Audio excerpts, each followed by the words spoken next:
Hello friends, स्वागत है आप सभी का हमारे इस यूट्यूब चैनल हिंदी साहित्य बाय पूजा पांडे में।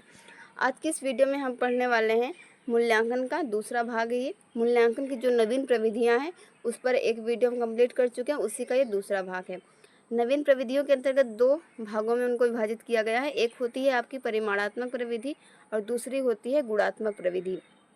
तो परिमाणात्मक प्रविधि के अंतर्गत 3 परीक्षाएं आ जाती हैं, मौखिक, लिखित और प्रायोगिक। इनको हम देख चुके हैं। गुणात्मक के अंतर्गत जितनी भी विधियाँ आती हैं, लगभग 7 विधि हैं, उनका हम आज विस्तार से अध्ययन करेंगे। क्योंकि चाहे सीटेट का एग्ज़ाम हो और चाहे जहाँ भी हिंदी शिक्षण से प्रश्न पूछे जाते हैं, तो यहाँ से प्रश्न पूछे गए हैं, तो उनको हम विस्तार से पढ़ेंगे। विद्यालयों में जो गुणात्मक प्रविधि होती है उसका प्रयोग आंतरिक मूल्यांकन के लिए किया जाता है। ये प्रविधियाँ निम्नलिखित प्रकार की होती हैं, जैसे संचयी आलेख, एनेक्डोटल आलेख, प्रेक्षण अथवा निरीक्षण, प्रश्नावली, साक्षात्कार, जांच सूची और रेटिंग स्केल। यहाँ पे जो रेटिंग स्केल होता है वो मुख्य रूप से हिंदी विषय के लिए प्रयोग में नहीं आता, लेकिन इसको भी हम संक्षेप में देखेंगे। चलिए बात करते हैं हम। पहला है आपका संचयी आलेख। विद्यालयों में प्रत्येक छात्र के संबंध में सूचनाओं को क्रमबद्ध रूप में व्यवस्थित किया जाता है। इसमें शैक्षिक प्रगति, मासिक परीक्षा फल, उपस्थिति, योग्यता तथा विद्यालय की अन्य क्रियाओं में भाग लेने आदि का आलेख प्रस्तुत किया जाता है।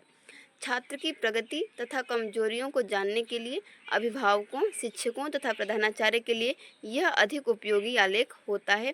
संचयी आलेख का अर्थ है, जैसा शब्द से आप देख रहे हैं कि संचय करना हुआ, तो जो भी छात्र हैं उनके संबंध में जितनी भी सूचनाएं हैं उनका एक जगह संचयन करना, जिसमें उसके जो भी शैक्षिक प्रगति है या मंथली जो भी टेस्ट हुए हैं उनका रिजल्ट है, उसकी अटेंडेंस है, उसकी योग्यता है, उन सब का विवरण होगा, तो वो हो जाएगा आपका संचयी आलेख।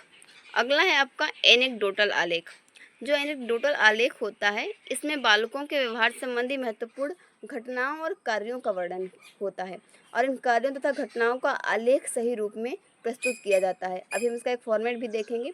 जो निरीक्षण करता है यानी एग्जामिनर है, छात्रों की रुचियों और झुकाव को उत्पन्न करने वाले घटकों का उल्लेख भी इसमें करता है और इसके आधार पर छात्र के संबंध में सामान्यीकरण किया जा सकता है और निर्देशन के समय इसका प्रयोग किया जाता है।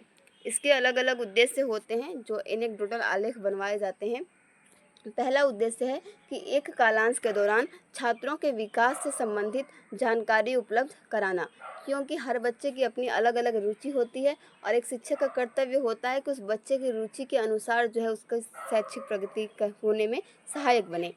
दूसरा है छात्रों की व्यक्तिगत शैक्षिक आवश्यकताओं के बारे में आंकड़े उपलब्ध कराना। तीसरा है छात्रों, अभिभावकों एवं शिक्षकों के साथ साझा करने हेतु अधिगम के वर्तमान प्रलेख उपलब्ध कराना। जैसे कि कोई बच्चा जो है, हो सकता है वो गणित पढ़ने में कमज़ोर हो या हिंदी पढ़ने में कमज़ोर हो, लेकिन अन्य विषय में उसकी जो प्रगति है, उसकी जो उपलब्धि है वो बहुत अच्छी हो। तो इस प्रकार से ये एनेक्डोटल आलेख जो है उसमें मदद करता है। फिर है छात्रों को तथ्यों के व्यवहारिक एवं पर्यवेक्षणात्मक महत्व को समझाना। छात्रों के व्यवहार में हो रहे परिवर्तन को व्यक्त करना, इन सब चीज़ों के लिए एनेक्डोटल आलेख बनाया जाता है। और जो बाकी आपके रिजल्ट्स वगैरह रहे, जैसे मंथली टेस्ट हो गया, शैक्षिक प्रगति हो गई या उपस्थिति, अटेंडेंस कितनी है और विद्यालय की अन्य क्रियाओं में वो कितना भाग लेता है, तो ये सब कुछ संचयी आलेख में आ जाएगा। और ये जो चीज़ें मैंने अभी आपको बताई ये सारी एनेक्डोटल आलेख में आ जाएंगी। आइए देखते हैं इसका फॉर्मेट क्या होता है। इसको हम इस प्रकार से तैयार कर सकते हैं।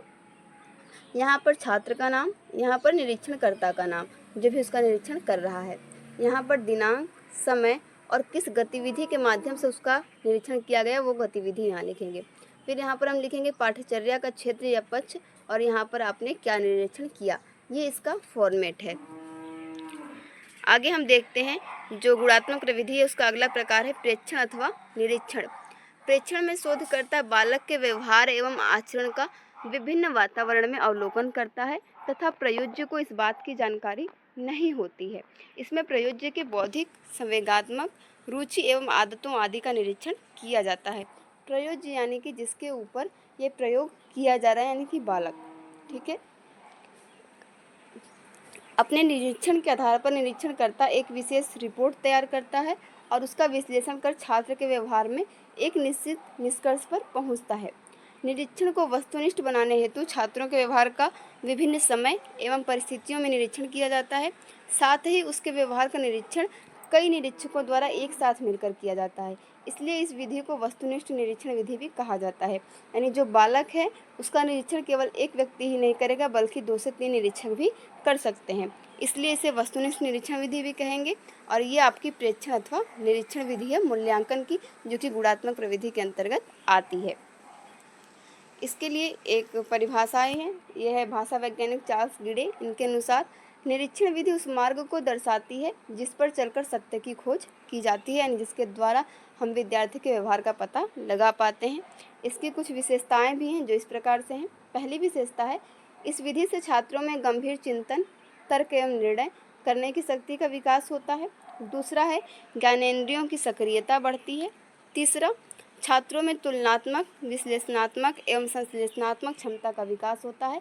ये निरीक्षण विधि ऐसी है जिसमें से छात्र में इन तीनों क्षमता का विकास होगा, तुलनात्मक, विश्लेषणात्मक एवं संश्लेषणात्मक।